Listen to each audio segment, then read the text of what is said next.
Okay, this video is going to go over using Pasco Capstone, some of the basic setup, as well as how to process data in the Pasco acceleration investigation. So when you open Capstone, you should see this screen. You can choose a variety of settings in terms of how you're going to view your data.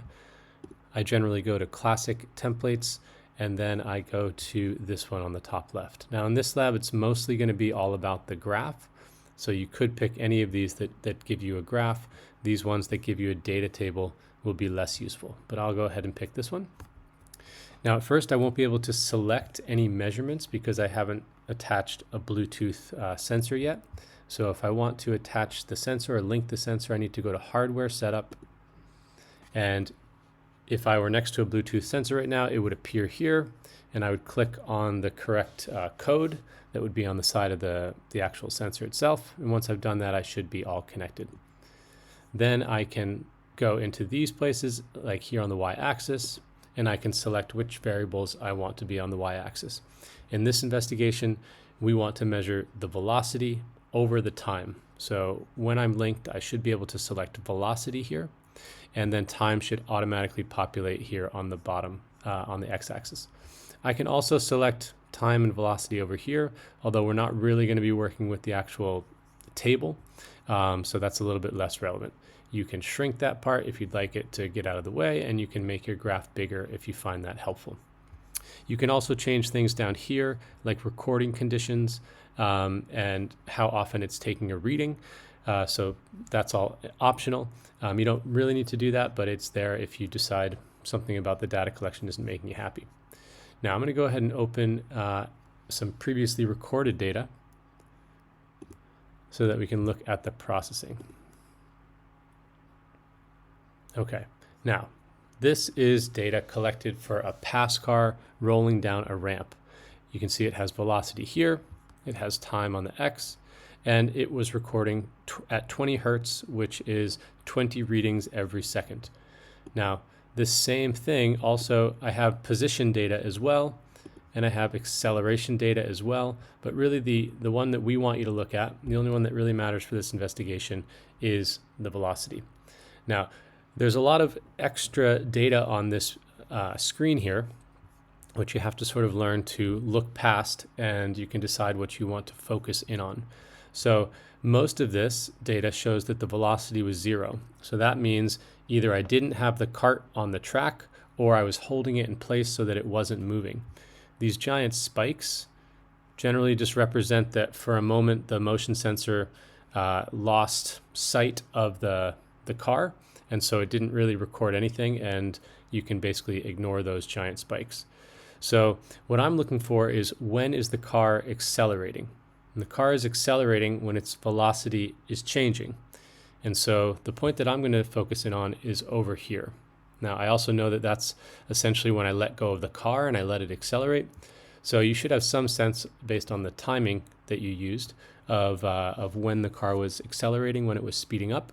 But you can also tell, because at this point I can see that the velocity is sort of going up with a nice linear trend.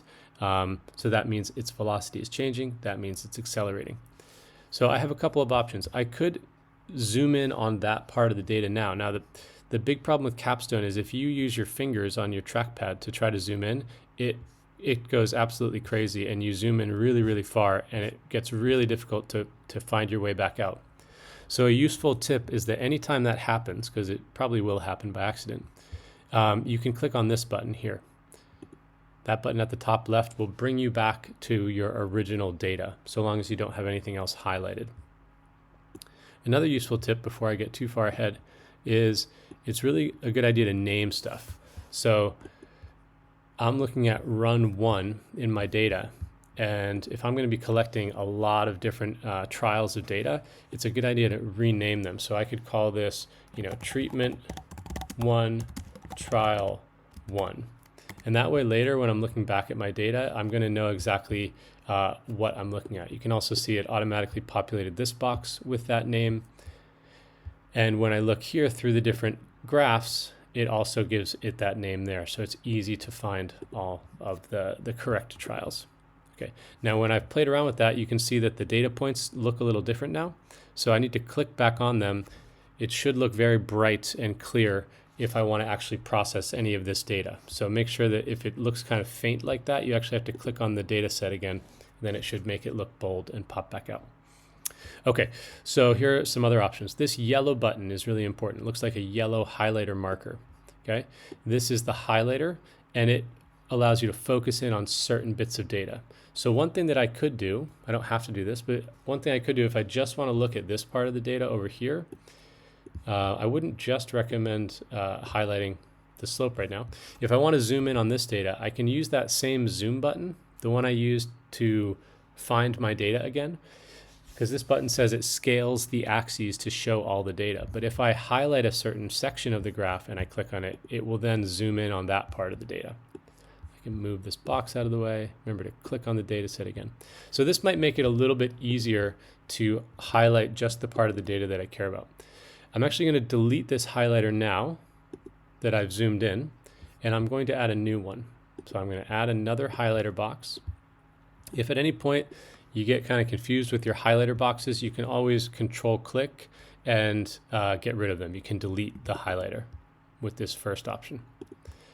Okay, so now I want to analyze my data, which is this increase in velocity over time, and that's the acceleration. So I'm going to move the highlighter onto the part of the graph where it's really linear. So that would be basically from this point up until the top point. Now, I don't need to stress so much about getting every last point of this acceleration, but I'll show you what I mean. So it's basically this part. But you can tell that it was linear and that the slope was essentially the same this whole time. So even if I only had this part of the data, it would still be pretty valid. The slope of this part is really the same as the slope of the whole section. So I've highlighted the part of the data where the velocity is increasing in a steady linear fashion. And that means that during this part, the car had a constant acceleration. It has a constant slope.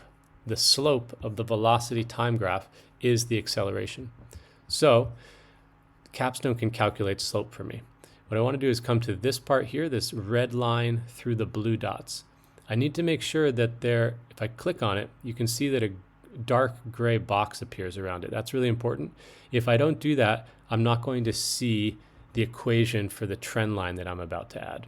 So we can try, if I turn it off, you click on the little arrow, and the second option down says linear mx plus b. So this is going to add a linear trend line to the data points that you highlighted. So I'm going to click that, and it looks like nothing happened, but that's because the box isn't highlighted around the red and the blue dots. So if I click on that, now the trend line immediately appears, and it says linear mt plus b. Now t is because our x value is time, so they plugged in t for x. So the value in here that is important to me is m. M is the slope of this trend line, and we said that the slope of a velocity time graph represents acceleration. So that would mean that in this particular trial, my acceleration of my car was 0.742 meters per second squared. That's the acceleration in this particular trial. Okay, so that would be one of my data points. Then I would want to repeat the same setup, the same treatment, at least 4 more times, so that I had 5 repeated trials for each treatment. And as I went along, every time I would want to rename that trial treatment 1, trial 2, treatment 1, trial 3, and so on, until I then change my independent variable and I go to my next treatment. Now, you do not need to delete this data each time. Capstone will automatically create a new graph on top of this one just by clicking record. So this trial is saved so long as I've saved the file. So remember, this isn't in the cloud. You have to actually click on the save button. You can click on this blue floppy disk image, or you can go to file and do save experiment or save experiment as. So I'm going to save this. It's saving, good.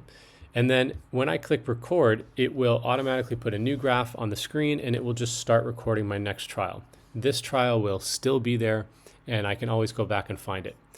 If you want to go back and switch between different graphs, you have to go to this rainbow triangle up at the top.